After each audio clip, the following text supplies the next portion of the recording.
I'm Victoria Lynn, and I'm joined here by Mike Hill, the incredible prosthetics artist for the film Frankenstein. Frankenstein's creature is such an iconic figure, so where did you begin designing the prosthetics for Guillermo del Toro's completely reimagined version? Well, Guillermo and I had a couple of meetings about the creature, design meetings, and Guillermo was very, very good at telling me what he didn't want. It was in past versions or in, the perception of what you think the Frankenstein creature might be. So we went from there. We needed a creature that was original and didn't look like the other stuff. We really wanted it to look like it stepped out of the 1800s. That was extremely important and extremely difficult to do because we can easily make a modern day monster. That was the main thing. And it was also, we also looked at it, this was Victor's first attempt, first draft, so to speak, and he pieced this thing together. Maybe the second time around he wouldn't quite do it like that, but that's what it was. We tried to we wanted to find the beauty in the ugliness of this poor, wretched creature. I think you achieved that. Prosthetic work can really transform an actor completely. Did you have any conversations with Jacob Elordi to ensure that the design allowed him to express that emotional depth through his performance, even with all of those layers and the makeup and prosthetics? I initially had a conversation with Jacob via Zoom, and I basically was to warn him what he was going to go through.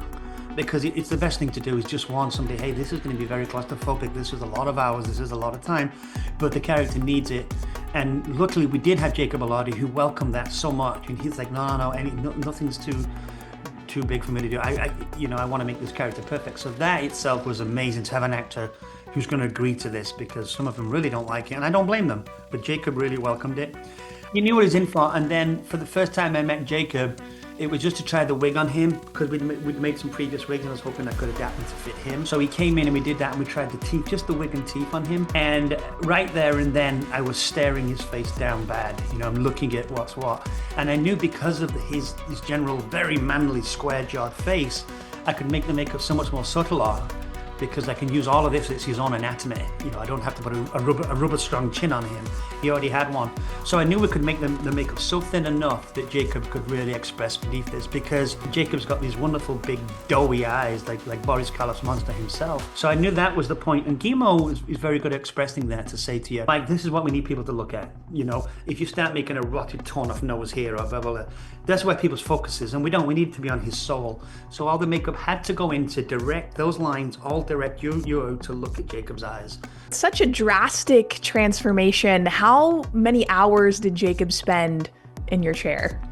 Well, for the head and neck and hands, he did about 4 hours or so, for maybe 4.5 hours, I'm not quite sure. But for the full body, it was up to 10 hours. There's a couple of little breaks in there, but not a lot. And this is why I go back to, and if we didn't have Jacob, we'd been in a lot of trouble, because he had the stamina to want to do this part so much and to prove himself in this part that he just sat through that. And I never heard him complain once. He never complained to me once, and I thought he would. In fact, my first initial meeting with Jacob, I said, hey, after 2 weeks of this, you're going to hate me at 1 a.m, I'm going to hate you at 1 a.m. But we didn't hate each other. We've become great friends, and we could not have asked for a better monster, and I don't say that lightly. You both sound like the perfect match, working so collaboratively together on this incredible look. What were your biggest challenges that you faced in building this new creature look? The fact that we couldn't make it look like any of it. We didn't want it to look like any past creatures. But you can't focus on that too much either. You can't say, oh, I don't look like. You're going to make it what you want it to look like. And if there's any bleed over, you might tweak it a little. But that, that's nature. It comes. If there's any bleed over to something else. So we just did what we liked, and we wanted an imperfect, sculpture. That Victor had made this what he thought was going to be a beautiful sculpture, but it's his first attempt. So it doesn't go quite as he wanted to, and maybe his second attempt would be even better. You can't ignore and abuse your child because you're not happy about its looks. Or you're jealous that somebody else likes a child over you, and that was Victor's downfall, and ultimately that's the basis of the story.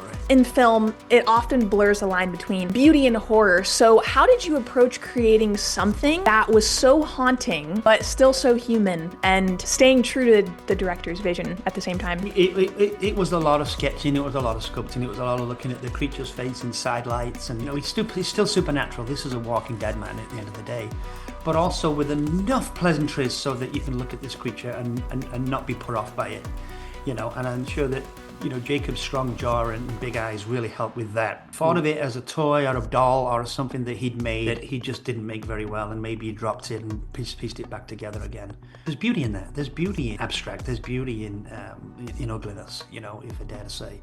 So I still think you look beautiful, you know. I think so too. Are there any textures or materials, even techniques that really push the boundary of prosthetic makeup for you with this film? Guillermo and I both knew earlier on that this makeup was a lot of a paint job. You know, it wasn't going to be lots and lots of big heavy sculptures and big rib cages and arms that are misaligned. We didn't want that ugly aspect. Victor was not trying to do that. If the arm would have been ugly, he'd have chopped it off and put another one on. You know, he's trying to make something beautiful. I'm a sculptor and I love my sculptures, but I don't want to see them get up. I think that would be traumatically terrifying. But techniques-wise, yeah. So that was basically the 10 hours was because a lot of it was literally painting every single day, a new, dare I say, Mona Lisa every single day. I think that was the most daring aspect, was to keep the silicone appliances as minimal as possible. I mean, there's 42 appliances on his body and head. Wow. Yeah, but to keep those so you don't notice, I think the plan was to make sure you don't know what's rubber and what is. Because they're not big changes, you know, they're not huge, because his physique was pretty damn good at 6'5" and lean as he is.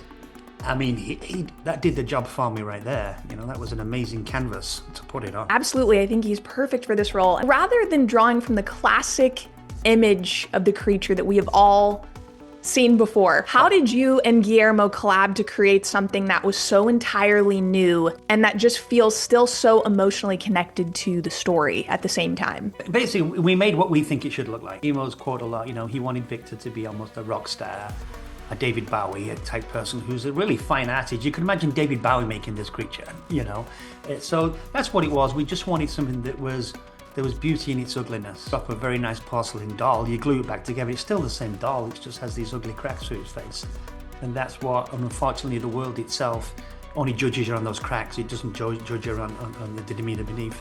And the creature got judged on the surgery when people saw him and the fact that, you know, he'd been brought back from the dead, but none of that mattered because his soul was still a human being's soul. In fact, he was made from a lot of people put together, so his soul would have been more than your soul or my soul. He was probably the most soulful character on the planet. Wow, that's wonderful. Mike, thank you so much for your time today. And I'm so excited to see your work in the film. It's beautiful.